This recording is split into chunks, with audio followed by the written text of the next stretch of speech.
Darnell Silver, and welcome to Mind Wide Open, my mental health focused interview series. Today is a super special episode because I am talking to a panel of my friends and peers about what mental health looks like in our generation. I believe that mental health disproportionately affects our generation because of all the pressures that are placed upon us societally, politically, economically, environmentally. So I'm really excited to talk to my friends today about how that has manifested and shown up in their own lives. We're going to talk about their experiences with anxiety, depression, suicidal ideation, intergenerational trauma. And I hope you guys get a lot out of it. Thank you so much for watching. Well, you guys, thank you so much for being here. I'm super excited to talk to you all.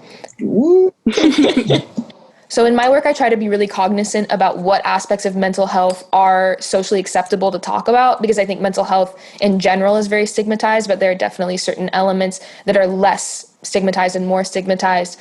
And I think one of them that's widely misunderstood is that idea of intergenerational trauma, especially among marginalized communities and people of color. So do any of you have experiences with intergenerational trauma that you'd want to share? My name is Tyson. I'm 23 years old. And for me, it was all about kind of the physical acts of generational trauma because, full transparency, I didn't grow up with much of an identity, which later I learned is very common in Indigenous communities. So I'm Hawaiian and Samoan, and then a whole bunch of other stuff according to 23andMe. But those are kind of my predominant genes there. But realizing that domestic abuse, verbal abuse, sexual abuse was so prevalent in my family, and I didn't know about it. But seeing the road signs and how the spouses people end up with and how they treat you and your children, or even just like, if I can be crass, like going in therapy, talking about how I lost my virginity and then learning that that was not appropriate, that that wasn't a safe space. And learning you were abused 6 years after the fact is a very interesting moment, I would say. So that was something that I dealt with a lot in my early 20s. And then when in terms of generational trauma, when it comes to just like your ethnic background, symbolic annihilation, like people try to erase your past or the families you come from, saying that, oh, you belong to this group, you belong to this group. And being biracial, but no one really knowing what I am was a big part of me growing up. I think I've been called every racial slur there is, either as a joke or Same. either as a joke or like actually derogatorily, because people don't know what I am, but they want to hurt me, but they don't know how. But honestly, the most intergenerational traumatic thing I could experience was the fact that I didn't know my ethnic background until I was 20 years old. I grew up for a while thinking I was just Chinese, and my mom claims that she's a proud Chinese woman, but after doing some DNA tests and meeting some family and the way puberty kicked my ass, you're like, you don't look like a Chinese boy, which isn't a bad thing. But I think that's something that Indigenous groups especially suffer from is, for some reason, even still, the model minority within a bloodline will try to kind of snuff that out because it's still seen as kind of this maybe the savage or tribal or something like that's impure within a bloodline, even though it seems like such a crazy notion. Right. So I think to answer your question, not being able to have an identity because my family wasn't proud of who they were or their spouse or the children they had. I think that was kind of the biggest thing for me growing up. And that turns into a lot like that, like self-loathing and self-image and how that feeds into how you view yourself when you don't even really know who you are from a fundamental level. So I'm Raina. I'm 23 years old. I'm a recent graduate of college where I was studying health science and psychology. That has been something that I originally learned about, that intergenerational trauma exists and is like a physical thing in our genomes in school. And I was absolutely shocked. And How old were you when you learned about it? In college. Wow. So, yeah, 19, 20. Yeah. And literally because I was taking classes on it. I don't know how many people even learn about it in college, but yeah, it's a huge conversation in public health because in the Black community and the Indigenous communities in most countries, but especially in the United States, there is so much just intrinsic trauma I'll speak for myself. There are things that I thought were normal that I was realizing were because of history, you know? Right. Right now, all of my brain is kind of thinking about policing and prisons and relationships with school, because that's kind of what's been on the collective mind lately. Right. But I think just kind of going into academia and being around so many people and so many more like white people who had very different upbringings than me, and realizing like not everyone is like innately afraid of the police, or like people trust calling the police, was like so crazy to me. And I think that's becoming more of a thing now. People are finding out that that's crazy. But on a personal note, I think I'm biracial, so I also have an understanding of how my white family navigates the world versus how my Black family navigates the world. And so I think I may have started to notice differences there too at a younger age than I thought, if that makes sense. Yeah, definitely. Definitely. First of all, I'm Katil Barnett. It's my full name. I'm from Seattle. I'm 21 years old now. To be honest, and my dad tells me this all the time, like, I do come from a really polarizing situation. Like, my dad's from Chicago and Atlanta. And, we're pretty sure we know what our ancestors had to go through. I'm sure that there's deep-rooted things and deep psychological things that almost run through our veins. There's things that affect people differently with colorism. There's things that affect people differently with where they live. My dad is dark-skinned, and, he's had a lot of different experiences that, for me, I haven't experienced. We see, a lot of fear and a lot of misunderstanding that happens with people. And, it seems like predominantly between the Black and white races against each other. And it seems like, it's something that's existed far beyond where we are now. And it's something that's deep rooted, that's going to take a lot of work. I'm Michaela Lipsky. I'm 19 years old.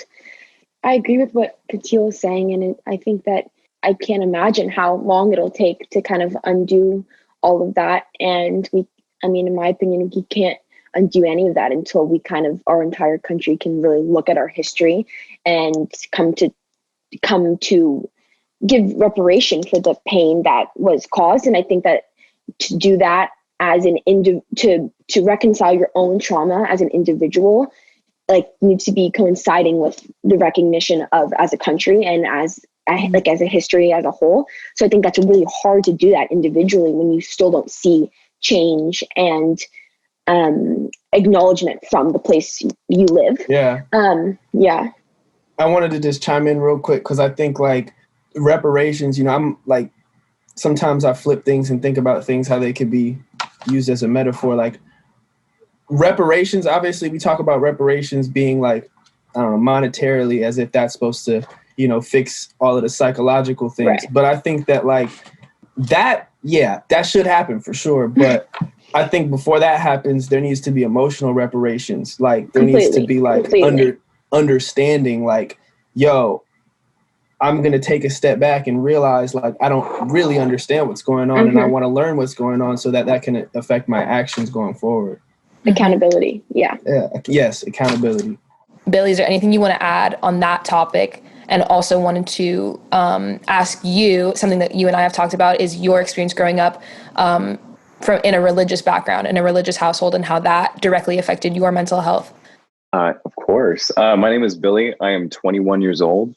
Growing up in religion specifically, it's positive and negative. Like anything in life, right? And I grew up in a very different level of religion. My dad's a minister himself, so I grew up in a very in a strict environment. Let's just put it that way. And I think for me, kind of growing up, dealing with anxiety as a kid, and then one of my sisters very much dealing with anxiety as a kid, and more of just kind of, the blanket statement with religion where it's like, oh, just cast all your worries on, God and it'll be fine. And just like, you know, it's this kind of brush mentality. It's that you don't have the tools necessarily to really understand what you're going through, or a recognition, or even just like the reality of it as well, is because it's so much of, oh, if you believe this, you shouldn't be feeling this, right? When in reality, those things, those aren't the same. So at least for my journey, it was a lot of kind of being like, oh, wow, I need to learn a lot about myself in this. And I need to learn a lot about, you know, my stake as a human, my stake as what anxiety means to me, what depression means to me, and that not feeling guilty with that either. Because I feel like there's a lot in religion that can make you feel guilty for feeling a certain type of way that's not how you're supposed to feel. And that in itself is an anxiety trip. It's like, Right. Not to speak down or negatively on religion at all, but I've had a lot of people say to me, like, I was experiencing so many mental health issues until I didn't even realize it was happening until I broke out of like the religious environment that I was in, and realized that like there are other ways to cope besides fully relying on a higher power to, you know, like alleviate what I'm feeling, or, you know, feeling guilty that I'm not feeling good because it shouldn't be, you know. Yeah. I mean, and even to, I mean, if we want to get deep for a second, I mean, even as a kid, like I had suicidal tendencies. I had very, very intense thoughts as a kid, because I was very isolated for a period of time, and just, you know, that intensity and just being like, it's weird because it like masks it with this feeling of guilt, which only makes it feel worse, right? It's like, why do I feel like I can't sleep with a knife in my room? Because I feel like something might happen, even though I know that it won't. But my anxiety and my panic is kicking in and telling me to not have this object in my room. But it's like, oh, but I should just pray and that should go away, right? And then it doesn't. And then it just creates this whole cycle of, you know, it just makes it for a worse experience. Ray, you and I were anxiety buddies in high school.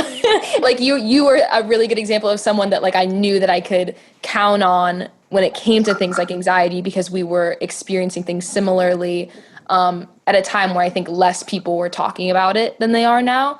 And you and I, like, we kind of started taking like anti-anxiety meds at the same time and things like that. That making it sound like we're like, I'm making it sound like we're like talking about how fucked up we are.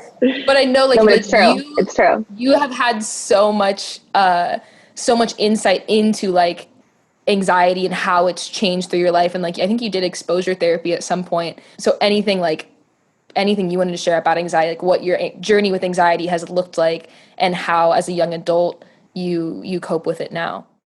I'm Ray. I'm 20. And when I was thinking about my experience with mental health, I was trying to think about, I've always been someone that's been very open about how I've struggled with anxiety all the time, and from a really young age too, which it is so interesting. Like I, like I said, when I was like really young, like a literal child, you know, having crippled anxiety, having my first panic attack, I remember so viscerally.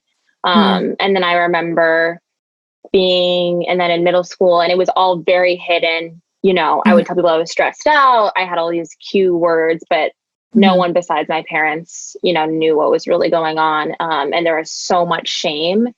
And that was like very deeply rooted. I think now, like, I mean, I'm able to talk openly about using medication, but like, it was incredibly upsetting for me to like even understand that that was something that I needed. And I think one of the first things that someone said to me that I think made it more digestible, and I still tell other people when they are saying I'm thinking about trying medication, but it freaks me out or whatever, it's like thinking about people like with diabetes that need insulin, or like you have an imbalance in some way physiologically in your body that you're born with, and you need to take something to make those levels more even or work better for you. But then, and then I think in high school, I remember saying something about a panic attack, and someone like laughed, and I was like, oh, why is that funny? And they were saying, oh, people just use that word all the time. And I was like, no, I literally had a panic attack, like a clinical panic attack. And I think that's also interesting how we use expressions like, I had a panic attack, I have OCD, this makes me want to kill myself. Just any of the things that are just like a really common part of most people's vocabulary. And then how, if you have someone that experiences any variety of that, those words mean something really different to you. And so I think that although we are at a place where we people start talk openly and they joke and they're like, oh, I need to go to therapy, or I love my therapist. And that's a thing now, which is cool. There's still a lot of work to be done within that. It's very sensitive to hear somebody talking about something so casually that you could be going through on a whole nother level that they don't understand. Right. Just real quick, I say that, but I'm probably lying. I want to talk about like my experience being homeless. I think that people don't really understand what homelessness is, and they think that it's kind of like if you're homeless, you're just like a bum. Like, but it's like, first of all, we shouldn't even think about people who are homeless, no matter what they may be going through, as that, because that's just degrading. I observed just, the way people will treat you when you're down. And, it's tough. Like when you can't afford, certain things, you can't afford a haircut, you can barely afford food. It affects the way you look. It affects the way people treat you. It affects your own mental health and thinking about your own self-worth. I think for people to open their mind and understand that like these struggles and things should never be condemned, but rather they should have compassion for these people and be trying to contribute to a better world that cares about people who are struggling. That's beautiful. Thank you so much for sharing that experience. And I think, I lived in downtown Seattle for a couple of years. Like the homelessness crisis in Seattle in and of itself is very intense, and something that I witnessed a lot, in addition to people being homeless because they were struggling financially, is people being homeless because they had mental health issues and were screwed over by the system. And that's something that I've seen a lot is when people do struggle with mental health issues, they're viewed as you were saying, Katil, they're condemned versus given the resources that they need, because our culture tends to, funnel money into things like the military and policing versus creating actual community resources. So thank you so much for sharing that, because I think that's absolutely. Tyson and anyone else who's experienced this too, but I wanted to talk to you a little bit more about your experiences with therapy.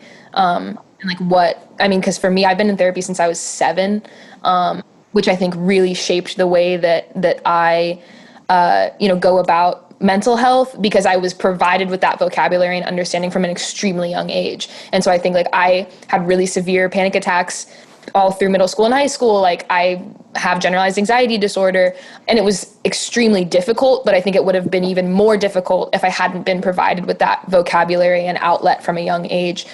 I would definitely wish I started therapy younger. But just being able to have the support structure I did at the time, to where my mom was like, okay, perfect, we're going to buy into therapy. She drove me there every session. And it was a really actually healing moment for the both of us. Definitely just not a whole new person. I'm the same person, but it's just with a different perspective on myself. Right.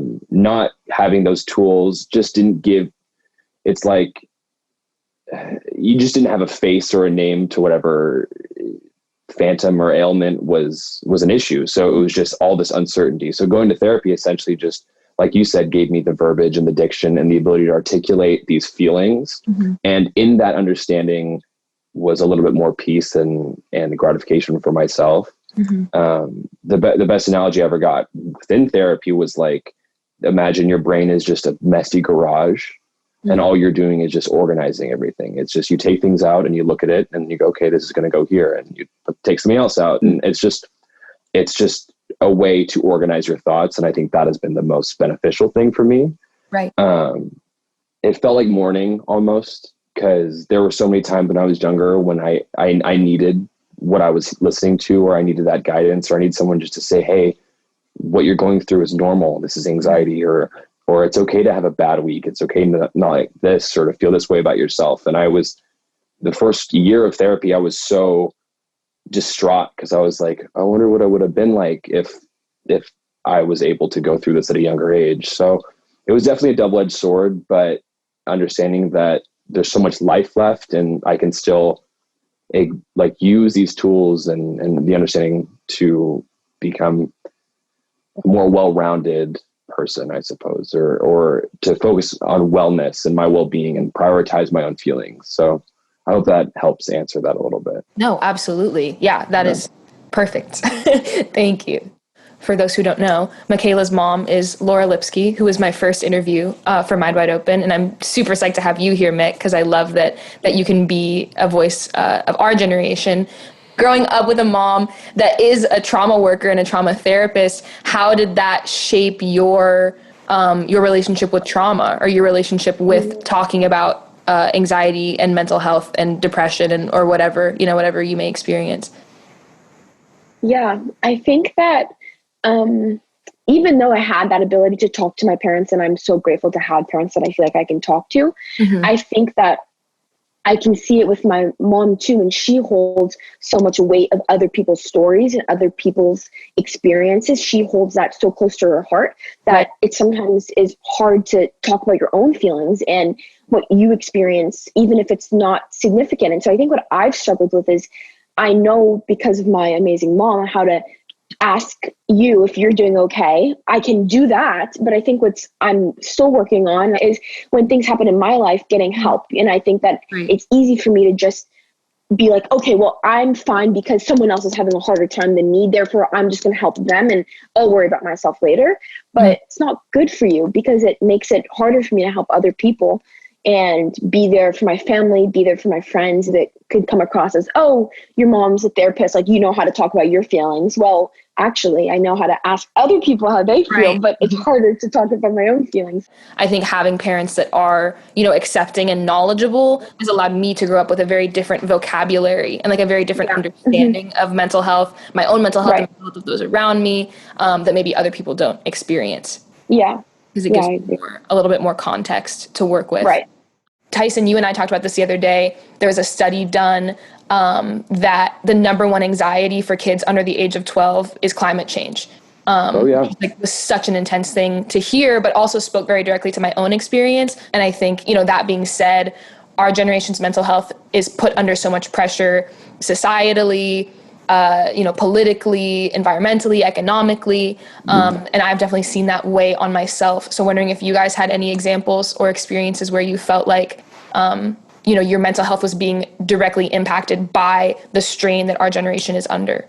A study that I remember reading about that was saying that people's physical and mental health were directly impacted by the news of police brutality and police shootings, and specifically in the Black community.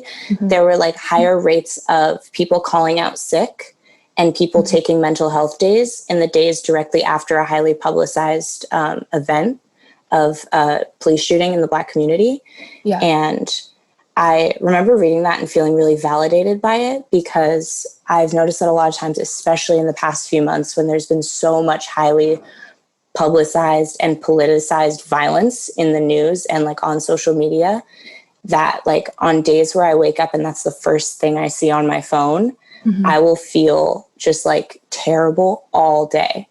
And sometimes I won't even realize that's why, like you wake up, you check social media immediately, and then I'll just spend the whole day just feeling so sad. And it's only recently that I've been like, oh, it's because I'm waking up and reading horrible news and then experiencing like collective grief all day. To kind of to piggyback off what Raina was saying, with just social media, especially how much of a double-edged sword it is, that we have access to these resources and this platform to kind of exact change and start a conversation, but at the same time, it's just a constant stream of just negativity. Every day it's something worse, or every day it's something as bad, and especially you just compartmentalize over these 6 months. But with the social media generation, what's really frustrating is phones are always on. It's desensitizing because we're getting that information 24. 100%. I don't think human beings are able to take in this much information, especially negative information. So it's definitely weighing. I have to check myself certain days when I'm like, why do I feel so heavy? Why do I feel so gross? Why am I so confrontational? And if I kind of backtrack where my day started or what I started reading or what something was said online, then it's usually has to do with something like that. Right. For all of you, how have you felt like, the last few months of kind of the intense resurgence of the Black Lives Matter movement has affected your mental health negatively, positively? I'm biracial. My dad's Black, my mom's white. And, so like you said, it's a different thing in the internal battles I go through sometimes about where I stand, which, to be honest, I think is a ridiculous concept. But it's because of the world that we're born into. Right. But yeah, you know, it's difficult. It can be polarizing at times, and it can cause me to like look at myself in a weird way. Like I'm like, oh, I'm this hybrid of like conflicting parties, and it's like, wait, that shouldn't even be like that though, because that's not really what that is. But because of the society we live in, it does have that effect. So yeah, I could not agree with Katil more. Everything he just said is basically the struggle and battle in my mind that I've had since I was little and could acknowledge my own race. And I think the word polarizing is a perfect word to use to describe, like Katil was saying. I think being mixed race is an added aspect to the entire movement and the internal struggle that comes with, because I personally often feel I'm not Black enough, I'm not white enough. And I know that's a common narrative and feeling that many mixed race people feel. And I think that there's many factors that can add to that. Being in a predominantly white institution makes it a lot harder. I live in a very diverse community. Like my home is in a very diverse community. And then I leave that community and went to my predominantly white high school. So I think there's so many different aspects. And I think when this resurgence and the kind of beginning of like all the protests that happened in Seattle, for example, started a couple months ago. I remember getting on the phone with my grandma, who is Black and was one of the only women in her college to be Black. And we've had so many conversations about that. And she's been such an inspiration to me and a mentor to me when I've come to her for questions and concerns, because she's someone I look up to so much. And I remember calling her and saying, Grandma, how are you feeling about this? What's going on in your mind? What are you thinking? And she said, we've been dealing with this for years and years and years, and this is not something new. And she said, it's great people are protesting. It's great people are supporting. We love having allies, but this has been a part of my life since I was born. And I think that that's something I really resonate with, and something that has affected my own mental health during this time, because I've been experiencing this since I was little. My grandma has been experiencing this since she was little. And I think that all of a sudden it feels like everybody cares. Not everybody, but a lot of people care. And a lot of people feel like they can repost things on Instagram and be an activist and an ally. And they can go to one march and feel like they put their work in for their lives. And to me, I'm really interested in kind of the prolonged allyship or the prolonged support. And I think that I try not to be negative, and I try not to be ungrateful for what the movement that is happening in front of us. And I also struggle inside with, wow, I love this support, and I love how many people care and how many people are texting me to see if I'm okay. And I also would kind of love an acknowledgement of, wow, you've been dealing with this your whole entire lives. And I have so much privilege with being light skinned. And so there's so many of my brothers and sisters darker than me who deal with this at a magnitude that is so much higher than my own struggle. And so I think that my grandmother has been a kind of a person I've relied on for that connection and that support during this time, I think. And it makes me so sad that she kind of began her life in this struggle and is now kind of at this point in her life now where she's also still not at the place that she probably wants for her grandchildren and her family. And that's heartbreaking thing for me to think about, and also the reality of our country. Right. What tools do you guys use as like any form of self-help, self-soothing? I spent that whole time trying to think of like, am I coping? Meditation. I think exercise is one of my biggest ones. Keeping an emotional journal as well. Yeah. Like go out and just kind of revel in the present moment, I think is huge. Establishing a routine has been very, very helpful. Having your morning, being able to cook. Cooking is huge for me. Yeah, I feel like, similar. I feel like it's a balance for me. I think like physical movement is huge. I have found that one of the best things to do for me when I'm feeling any kind of way is to call someone who is more stable than I and have just like watch them do whatever they're doing. I've been doing that a lot, especially when I'm alone. Call friends. I like to watch Tyson cook. I'll watch someone read, truly like create a Bob Ross kind of situation for yourself, Right. where you're watching someone calmly do a mundane task. Incredibly soothing to me. If you can't call anyone, try a Bob Ross video. The Bob Ross method. The Bob Ross method is really good. Literally watching someone else do a task is incredibly soothing. Thank you, guys. No, thank you for having us and thinking about us. Of course. I'm so glad you guys could be part of this. Thank you, Lily. Thank you. You guys are like the perfect first group.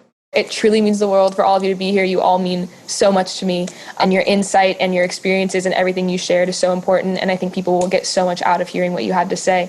So thank you so much. Bye, everybody. Yeah. Yay!